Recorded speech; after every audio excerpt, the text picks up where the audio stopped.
नमस्कार, स्वागत है आप सभी का एबी स्टार न्यूज में और मैं हूं आपके साथ जुबैर चौधरी। तो चला अपना उत्तर प्रदेश का, जहां सबसे पहले बात करेंगे गोरखपुर की। गोरखपुर में सीएम योगी आदित्यनाथ ने जनता दरबार लगाया और लोगों की समस्याएं सुनी। तो गोरखपुर में सीएम योगी आदित्यनाथ ने जनता दरबार लगाया, जहां मुख्यमंत्री योगी आदित्यनाथ ने लोगों की समस्याएं सुनी। बता दें कि गोरखपुर दौरे के दूसरे दिन गोरखनाथ मंदिर में आयोजित जनता दर्शन में एक एक करके उनकी समस्याएं सुनी गईं और निस्तारण के लिए आश्वस्त करते हुए मुख्यमंत्री ने उनके प्रार्थना पत्र संबंधित अधिकारियों को जरूरी दिशा निर्देश दिए। इस दौरान मुख्यमंत्री ने कहा कि कहीं कोई अगर दबंग जमीन पर कब्जा कर रहा हो तो उसके खिलाफ कड़ी कानूनी कार्रवाई की जाए।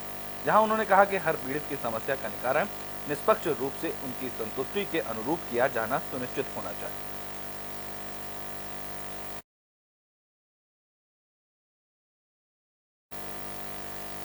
तो बुलेटिन में बात कर लेते हैं संभल की, जहां समाजवादी पार्टी के विधायक ने बीजेपी की 3 राज्यों में हुई जीत पर बड़ा बयान दिया है।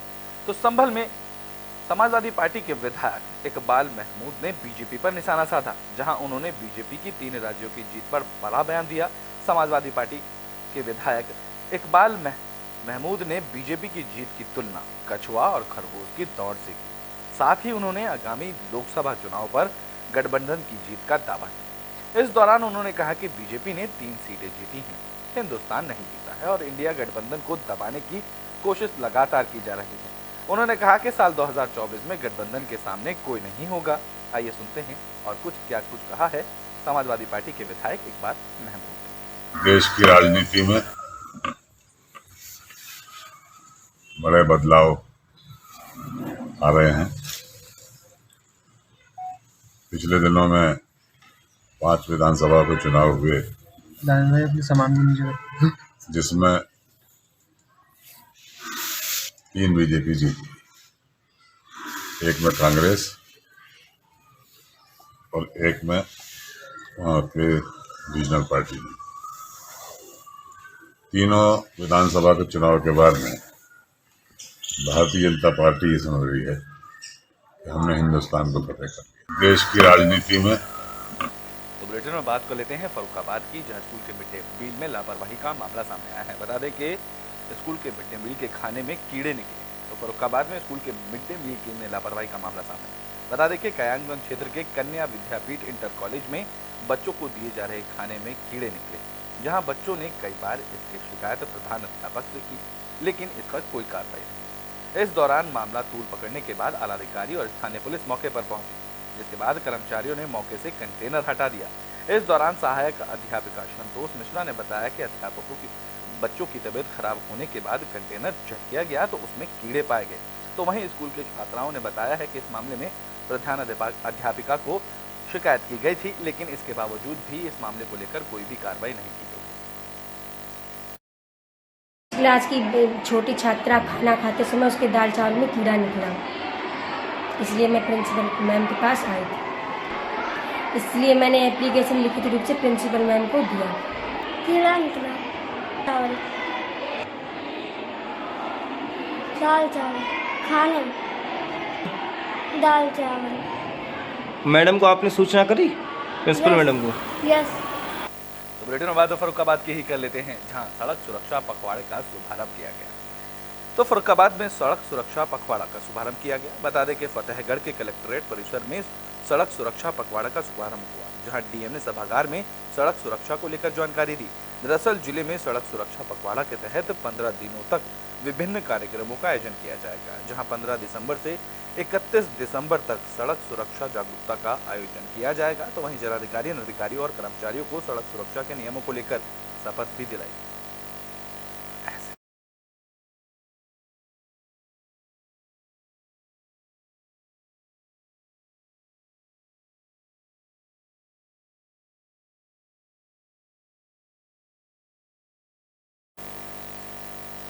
बुलेटिन में बात कर लेते हैं शाहजहांपुर की, जहां डीएम ने सड़क सुरक्षा पखवाड़े का शुभारंभ शाहजहांपुर में किया। शाहजहांपुर के कलेक्टर परिसर में सड़क सुरक्षा पखवाड़े का शुभारंभ किया गया, जहां सड़क सुरक्षा जागरूकता रैली का भी आयोजन किया गया। इस दौरान जिलाधिकारी ने सड़क सुरक्षा जागरूकता रैली को हरी झंडी दिखाकर रवाना किया। बता दें कि रैली कलेक्ट्रेट परिसर से शुरू होकर खीरनी बाग चौराहा, सदर बाजार होते हुए शहीद पार्क पर समाप्त हुई। रैली में आर्य कन्या इंटर कॉलेज समेत कई स्कूलों के बच्चों ने भाग लिया। शासन के आदेश के अनुसार सड़क सुरक्षा पखवाड़ा प्रारंभ किया गया आज से, जो तो 31 दिसंबर तक रहेगा। इसमें जन जागरूकता कार्यक्रम और प्रवर्तन दोनों कार्यक्रम किए जाने हैं। इसमें सभी विभागों के समन्वय से ये कार्यक्रम होना है। परिवहन विभाग, पीडब्ल्यूडी विभाग, स्वास्थ्य विभाग, पुलिस विभाग, ट्रैफिक विभाग, सबके समन्वय से। तो उसमें आज शुरुआत करते हुए जन जागरूकता रैली निकाली गई है विभिन्न स्कूलों के बच्चों के साथ, सभी विभागों के समन्वय से, जिसमें हमारे जिलाधिकारी महोदय द्वारा हरी झंडी दिखाकर इसे शुरुआत की गई है और सब लोग इसको जागरूक कर रहे हैं पब्लिक को। और इसमें हम लोग समन्वित प्रयास रहेगा कि इसमें लोगों को ज़्यादा से ज़्यादा जागरूक किया जाए, प्रवर्तन कार्रवाई की जाए, जिससे लोग जागरूक हों और जो हमारे होने वाली एक्सीडेंट्स हैं, मौतें हैं या जो दिक्कतें यातायात में हो रही हैं। तो बुलेटिन में बात संभल के कर लेते हैं। यहाँ पर भी सड़क सुरक्षा जागरूकता अभियान का आयोजन किया गया। तो संभल में भी जिलाधिकारी मनीष बंसल ने सड़क सुरक्षा पखवाड़े का शुभारंभ किया। इस दौरान लोगों को सड़क सुरक्षा नियमों को लेकर जागरूक किया गया। बता दें कि कार्यक्रम में जिलाधिकारी, पुलिस अधीक्षक कुलदीप सिंह और पुलिस अधीक्षक कुलदीप सिंह ने शिरकत की। इस दौरान स्कूल के छात्र छात्राओं को जागरूक किया गया, जहाँ ARTO ने कहा कि सड़क पर चलते समय सड़क सुरक्षा नियमों का जरूर पालन करना चाहिए। इससे आसपास के लोगों को भी सड़क सुरक्षा के नियमों के बारे में विस्तार पूर्वक जानकारी दी जानी चाहिए। तो वहीं पुलिस अधीक्षक कुलदीप सिंह ने सड़क सुरक्षा नियमों के बारे में विस्तार पूर्वक जानकारी बच्चों को दी। देखिए, 15 दिसंबर से 31 दिसंबर तक ये सड़क सुरक्षा पखवाड़ा शुरू किया गया है, जिसके अंतर्गत जागरूकता पर विशेष ध्यान दिया जाएगा। जैसा हम सब लोग जानते हैं कि यातायात के नियमों का पालन ना करने के कारण या अनसेफ तरीके से गाड़ियां चलाने के कारण हर साल कई लोगों की मृत्यु और दुर्घटना में घायल हो जाते हैं। तो इसलिए लोगों को जागरूक किया जा रहा है कि छोटे छोटे नियमों का पालन करने से, जैसे हेलमेट पहनने से, अपनी सही डायरेक्शन में गाड़ी चलाने से, ओवर स्पीडिंग ना करने से, सीट बेल्ट पहनने से किस प्रकार के उनके जीवन का बचाव हो सकता है। और इस पर हम लोग साथ ही साथ एनफोर्समेंट पर भी विशेष ध्यान देंगे। जितने भी हमारे ऐसे वाहन पाए जाएंगे जो यातायात नियमों का पालन नहीं कर रहे हैं, उनके खिलाफ चालान करना, या फिर इस समय क्योंकि कोहरा बहुत तेज़ी से अब पड़ना शुरू होने वाला है, सर्दियां आ गई हैं, तो उसमें रिफ्लेक्टर्स इत्यादि का प्रयोग जो है प्रॉपरली सभी वाहन करें, इसकी अवेयरनेस पर भी विशेष ध्यान। तो बुलेटिन में बात अब बांदा की कर लेते हैं, जहां किसान मेले और गोष्ठी का आयोजन किया गया। बांदा में किसान मेले और गोष्ठी का आयोजन किया गया, जहां DM दुर्गा शक्ति नागपाल और चित्रकूट मंडलायुक्त बालकृष्ण त्रिपाठी ने इस कार्यक्रम में शिरकत की। इस दौरान किसान मेले में प्रदर्शनी भी लगाई गई, जहां विज्ञान और प्रौद्योगिकी संचार प्रदर्शनी, डिजिटल गवर्नेंस प्रदर्शनी का शुभारंभ किया गया। मंडलायुक्त ने वृद्ध समाज किसान मेले में प्रदर्शनी का अवलोकन करते हुए बड़ी संख्या में उपस्थित किसानों को संबोधित किया और कहा कि कृषि विभाग की तरफ से ग्रामीण अंचल में लगाई गई है। ये प्रदर्शनी सीधे ग्रामीणों को कृषि से संबंधित जानकारी देने के लिए अति उपयोगी है। उन्होंने कहा कि केंद्र और प्रदेश सरकार की तरफ से किसानों की आय बढ़ाने के लिए लगातार प्रयास भी किए जा रहे हैं। यहाँ पे अभी आप देख रहे हैं जिला विज्ञान क्लब की ओर से एक वैज्ञानिक प्रदर्शनी आयोजित की गई है, जिसमें लोगों को अवेयर किया जा रहा है विज्ञान के माध्यम से कैसे अपने बुद्धि का विकास कर सकें। और एक तो ये बहुत बड़ा कार्यक्रम ये आपका प्रदर्शनी के माध्यम से हो रहा है, जो कि जिले की तरफ से आयोजित किया गया है। इसी प्रकार से सूचना विभाग की प्रदर्शनी भी लगी हुई है, उसको भी हम लोग देखने जा रहे हैं। और कुल मिला के प्रयास ये रहता है कि आम जनता को जो योजनाएं चल रही हैं उनको प्रदर्शनी के माध्यम। तो बुलेटिन में बात कन्नौज की कर लेते हैं, जहां दुष्कर्म के आरोपी को सजा मिली है। बता दें कि अदालत ने दुष्कर्म के आरोपी को आजीवन कारावास की सजा सुनाई है। तो कन्नौज में मासूम बच्चियों को हवस का शिकार बनाने वाले आरोपी को अदालत ने आजीवन कारावास की सजा सुनाई। इसके साथ ही आर्थिक दंड भी लगाया गया। बता दें कि सुनवाई के दौरान अदालत में विशेष लोक अभियोजक और अपर जिला शासकीय अधिवक्ता ने महत्वपूर्ण भूमिका निभाई। दरअसल आरोपी रामजी वर्मा पर आरोप है कि मासूम बच्ची को वो पहला फुसलाकर अपने साथ ले जाता था और उनके साथ दुष्कर्म करता था। बता दें कि 24 अक्टूबर साल 2022 को गुरसरायगंज में PW गेस्ट हाउस के पास 12 साल की बच्ची गंभीर हालत में मिली थी, जिसके साथ दुष्कर्म की घटना को अंजाम दिया गया था। इस मामले में पुलिस ने आरोपी को गिरफ्तार कर लिया था। अब कोर्ट ने आरोपी को उम्र कैद की सजा सुनाई है। इसके साथ ही 32,000 रुपए का जुर्माना भी आरोपी पर लगाया। लगभग 6 माह पहले गुरसाईगंज थाना क्षेत्र के अंतर्गत एक अपराध कारित किया था। अब ये रामजी वर्मा बहुत ही शातिर किस्म का था, जिससे सभी साक्ष्य पूर्ण होने के बाद में, जैसा कि अभी हमारे साथी अधिवक्ता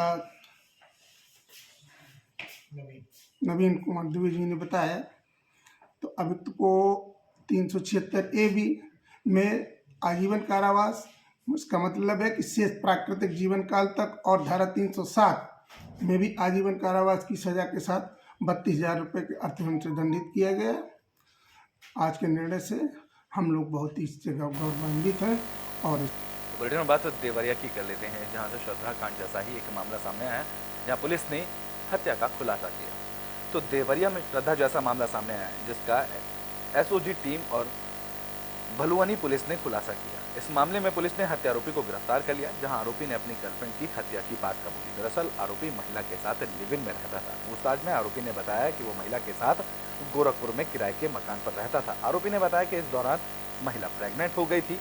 आरोपी ने उसे अबॉर्शन के लिए कहा तो महिला ने इस बात से इनकार कर दिया। इससे नाराज आरोपी ने महिला का गला दबाकर उसकी हत्या कर दी और शव को 3 टुकड़ों में काटकर धान के खेत में फेंक दिया। आरोपी ने बताया कि वह दुबई में नौकरी करता था, जहां तलाक के बाद फोन पर हुई बात के बाद वो गांव लौटा और गोरखपुर में रहने लगा, जहां ऑनलाइन डिलीवरी का काम करते हुए वो महिला ब्यूटी पार्लर में काम करने वाली महिला के साथ रहने लगा।